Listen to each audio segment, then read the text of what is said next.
जेबे जेबे बो कथा मन पड़े मैं एमती रेसिपीटी बन खाई मत बहुत खुशी लगे आउ मनटा भी मोर हल्का हो जाए।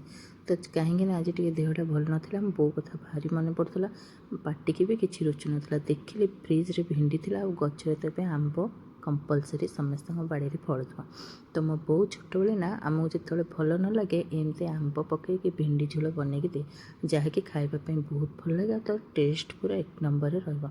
तो प्रथम भिंडी गुड़ा भल से धोईकी जोटा बड़ साइज ताको दी खंड करदेली जोटा छोट साइज से गोटा रखिदेली। एपटे टमाटो को काटिकी रखिदेली किसी कंचा लंका को चीरा लगे रखिदेली।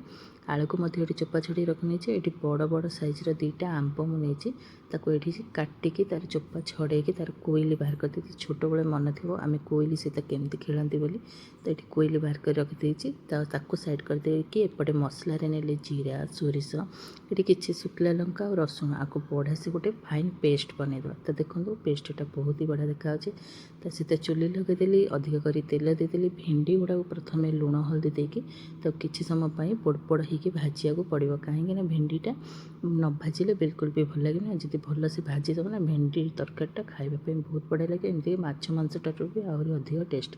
तो ताको भिंडी की भल से भाजी खोली सारापर से कड़े किसी तेल देदेकी आलू गुड़ा को भाजी नेली जो मसला को देती भल से कषिदेली हल्दी गुंड लंका गुंड जीरा गुंड देकी टे बढ़िया से कषिदेली तेल सैड्रु आसा पर्यटन। तो पानी देती फुटिगला ऊपर कंचा लंका देकी ये आंब को जो काटिकी रखी आलू सीझीगला देदेकी ये भिंडी की देदेली देखिए एपट सेपट कर किसी समय घोड़ेदेवा जहाँकि तरकारीटा भल से सीझीज बास्नारू जना पड़ी आज डबल डबल भात खिया। तो ये प्लेट्रे सर्व करदेली। तो आपण मैंने एमती बनाती कि नहीं मत निश्चिंत कमेंट करेंगे जदि बने ना थे ट्राए करूँ खावाई बहुत बढ़िया लगे जदि रेसिपीटी भल लगे गोटे लाइक निश्चय।